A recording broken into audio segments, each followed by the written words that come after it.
Hi, this is Outdoor Gear Chat. We are at episode 61. I'm joined as always by Cathy. Hello. Hi Wayne, we are here in the Brewery Marquee at Kendal Mountain Film Festival. It's getting towards the end of Saturday. It's been an amazing few days already. There's more to come. I think my voice is still holding out, but we have just met some fantastic people, and we are really lucky to have with us today the amazing Jenny Tuff, who's sponsored athlete for Montane. Welcome, Jenny. Hi, thanks for having me. Nice to meet you And guys. real name, as your website says as well. It is, yes. People ask all the time if it's my real name. It's pronounced Tooth in Scotland. Oh, yeah, so it's not actually. So it's Jenny Tooth. It's Jenny Tooth, yeah. Oh my gosh, we should have checked that before we went live. But because I have a Canadian accent, so I always feel silly, even though it is my own name. If I pronounce it correctly, I feel kind of silly. So, we say tough in Edinburgh and south from there, so I say tough. Oh, okay, cool. It's more Excellent. Jenny, just for our listeners who don't know, you have done a wealth of incredible trips. I was going to sort of condense it down, and I looked on your website and I thought, I'm not, because I can't do it justice. Can you please just give us a really quick overview of the incredible trips that you've done and the ethos behind them? Yeah, sure. So, my bag is long distance, human powered, ideally in the mountains. If those boxes are checked, I'm happy. A lot of things I do are either bike packing or fast packing. So fast packing, I did a project to try and run, I did run across a mountain range on every populated continent. So that was 6 very long little jogs with my Trailblazer backpack. The longest ones were about 1,000 kilometers and took nearly a month. And the shortest one was 450 kilometers and took 2 weeks. And so that was my biggest project, and that was how I came into the Montane family. Fantastic. Oh, amazing. So when it comes to choosing equipment for solo self-powered travel that you're an advocate of, and you've done these great trips, you obviously need to look at lots of factors. And so do you have a more important element when it comes to like weight or bulk? It's really interesting when you take kit that you were going to go on a long distance hike with, and then you try to run with the same kit. Yeah. I did a lot of tests in the beginning, because when I started doing this, not to make myself sound as old as I flipping am, but when I started doing this, fast packing wasn't even a word yet. There wasn't. That was a year before the Trailblazer even started getting built. So, that was the first fast packing backpack, so it wasn't even there yet. So it was a lot of trial and error and trying to figure out that, the bulk was a factor, because if you hike along with some weight and you adjust your backpack one way, as soon as you start to run, you're leaning forward a bit more, your body weight and the bouncing of your back, the bulk actually made a really big difference. And the first trip I did where I tried this out, I came back with a screaming lower back, so much pain, absolutely crippled by the next day. So there is a lot of balance. I think weight is ultimately the most important thing, but if it's bulky, if it's not fitting you right, if the shoulders are in the wrong place, any of those kind of things, you're going to be in screaming pain. Yeah. And the fit, I think, excuse me, a lot of people, when it comes to rucksacks, the word fit doesn't come to mind straight away or early on in their buying process. And it's something that we kind of try and really talk about and explain how important that is, because you can go out with a jacket that might be a bit too big or maybe a bit, doesn't fit brilliantly. You can get away with pants that are the same, trousers that are the same, gloves even. But there's two things: footwear and packs. Those two things, if they don't fit, you are not going to have fun when you're out and about, and it is critical, and it can make the difference between finishing your planned trip and not finishing. When I started doing long distance treks in the Rocky Mountains when I was a teenager, 20 years ago, it was a thing that you just had bruised hips. Do you remember your hips just always being really bruised? Or blistering somewhere, or chafing. Your back had to have this big scab on it. That's such a gross word. And the foot blisters because you were wearing big hiking boots. It was always really big, and you had to spend 2 summers breaking them in. And it was just a thing that trekking was awful. You were just always bleeding and bruised. And I just thought that was part of it. And at the end of the summer, I was so proud of my hip bruises. And I haven't had a hip bruise in like a really long time now, because apparently that's not what you need or want. Yeah, you don't want to be in pain or bleeding and or apparently anything. it is avoidable. Yeah, And a big part of that is the fact that now women's equipment exists. Because remember, it didn't always exist.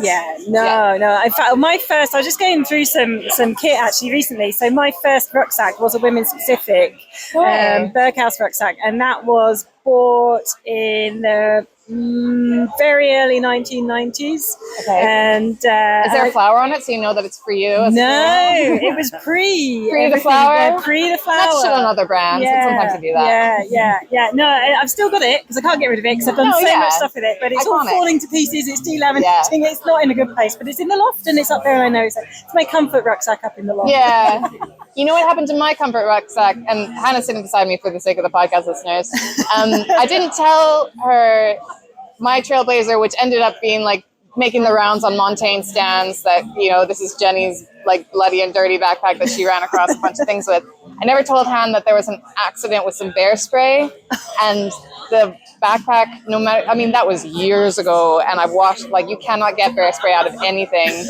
And Hannah showed up to this event and she's like, oh, I've got a bit of a headache and I'm not feeling great. And she's had my backpack in her car with her dogs. And I was like, 2 weeks. Yeah, I was like, you know what? It's covered in bear spray.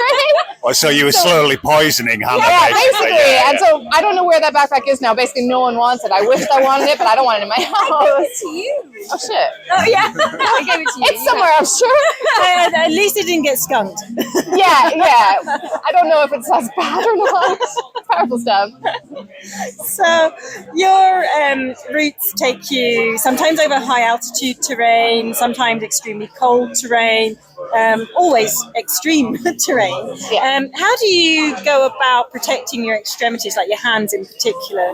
So I have an adventure motto, and it is fix your problems. Yeah. And that comes from doing endurance events where, you know, like we talked about blisters and sores already, something that's niggling your foot, if you're just like, you have to be bothered. Yes. Fix your problems before they start. Like, you know that your toe is going to fall off eventually if you don't just stop and fix that. So my thing has always been fix your problems. If your fingertips or your toes, if they're a little bit warm, a little bit cold, you have to immediately fix that. You always have to be bothered to be able to do these things. Yes. So having the layers, like, you know, going fast packing and trying to be really light on the layers, I will make a lot of sacrifices, but the number of mittens and the number of socks I have is a sacrifice I will not make. Those have to be clean and dry and ready to put on when I need them. So yeah, I'm really quite precious about hand and foot comfort. It is really key. And I'm really pleased you said like that, be bothered and fix your problems, because it's so easy when you get hungry, when you get tired.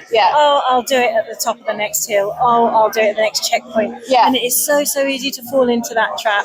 And again, you know, coming back to how you finish stuff or how you continue to endure and get to the end of your goal of what you want to achieve, it does come back to sweating the small stuff, quite literally. Exactly. Making those fine-tuning adjustments to your clothing. It changed so quickly, you know, especially, I mean, the easiest and like the kind of level one learning this stuff is the ascent versus the descent. And knowing that before you get to the top of that pass, put on the jacket now, even though you are a bit warm, you know, like it's such a basic thing, but even the most experienced people, when you're tired, when you know that you're near the finish, you're like, I'm going to set up my tent soon, don't worry about it. It's so easy to just forget your adulting bits. Yeah, for sure. You mentioned the Trailblazer pack, the Montane Trailblazer pack, which is a fantastic piece of kit. Love it. And you were very important in the design and the testing of that pack. Can you explain to us what that looked like, how you were involved? So they had a V1 that was pretty much ready to go, but obviously it has to go through some testing. And obviously when brands make these things, the people who work there are going to test it, but they also have to show up to work the next day. So they do use their ambassadors and their athletes. And so, you know, this was stuff I was already doing. And Matt, the designer, just said, hey, I heard you're doing a trip this weekend. Can you please take this and take some notes? And that's what we would do. And then I would sit down with him in the office and I would tell him uncomfortable things about the size of my breasts and how that fits around a backpack and things like that. It's like I just had to listen to that and make his notes. And so we went through a few iterations together. And it's just because little things come up, and everyone has different preferences, like where they want to keep their water, where they like to put their gloves, and like where the things are that you're doing, if it's very cold, if it's very hot, if it's very wet. And like, this is such a small, silly thing, but since that Trailblazer was made, the size of my iPhone has changed. Yes. And so, that's something I want to keep handy because I do navigate with it sometimes. Yeah. It's just those little things that's why the designs are always changing, because you're always getting more information about these things. Yeah. Oh, that's key. And I think that's one thing that's come across with all of the people that we've spoken to involved in design this festival, is that it's not just, there's the design, off it goes into the sales world and appears in our shops. No, behind the scenes, there's more tweaking, there's more fine tuning, there's even going back to the drawing board. It's a really dynamic thing. Yeah. And this continual drive to really bring the best kit to market, to be bothered, to speak with people like yourself that are just like, they can do all the maths and the design and wonderfulness in the lab and in the office, but actually getting out and trashing that piece of kit. Well, that's the thing I love. If I get a hole in something, they're like, send us as many photos as you can of the hole, and please send us the equipment and tell us everything. They want to know, how did that hole happen? We must stop the holes from happening. And I just love working with them, because my brain doesn't work that way. I don't spend time on things. I just want to run around and have fun, and I just want my kit to work. Yeah. So I love seeing the people that do have that brain, that want to sit inside a freezer with their jacket and see how, which genuinely someone at Montane does. I love learning that side of it, because I don't want bad kit. I don't want landfill waste. That's a really important thing to me as an ambassador, is I can't recommend something that you might have to throw out 3 years from now. Like, a good backpack should last. Yes. For so long that these companies go out of business over it, like, that's such a horrible part of it. But like, your kit this type of kit for trekking, it should really last, even with heavy users like us. Like, I don't go through my kit, even though I've done these big events. Yeah, it's a big investment as well. That's what we said repeatedly. Is you're paying out a lot of money for a piece of kit on this size, so you want it to last. You don't want to be replacing it every 3-5 years. You do want it stinking in your attic or your cellar or where. Or it's your not garage, like cars that are just going to constantly break down. Like, this should be an investment that you're 10 years later so happy with. And this is a conversation we've had with other brands. This is why not a lot of brands make sleeping bags. Yes. Because people buy a sleeping bag and 20 years later they buy the next one. It's actually a terrible business model to go into sleeping bags. And I love knowing that as someone that doesn't want to see any landfill waste with brands that I buy. So it's a fun process, and it is really important to me to see the amount of work that was into it. Yeah, perfect. Oh, I mean, it has been an absolute joy to speak with you, Jenny. I'm really honored that you had me on your podcast. Oh, well, I mean, we could just go on and carry on. It's bonkers. We're trying to keep these to short, 10 to 15 minutes. Yeah, we just want to speak for hours. And listening to us already. Well, no, I put us on 1.5 times speed. I know, no, I'm don't say that. Fine. Oh, I'm sorry. No, I'm devastated by that now. Yeah, I'm like, I just have some steam problems. It's not you. Yeah, no, but we have so many. great. Yeah, thank you. We have so many questions. We do. If you can come back, it'd be amazing. Yeah, absolutely. We'd love that. But these short podlets, as we're calling them, are brilliant, aren't they? For an insight whilst we're here at the festival, are just incredible. That's why I've shut up for the majority of these. I think I've just got so many dumb questions that I'd best not say anything. Anyway, back to you. Yeah, normally I can't get a word in edgeways, but thank you once again for your time, Jenny, and thank you to Montane for sharing you with us and providing this opportunity. We're really grateful that the Kendal Festival have allowed us to create this podcast. We really have been meeting some amazing people, and it's just spurred us on probably to make some longer ones and meet back up with you again and tell some more of your epic story.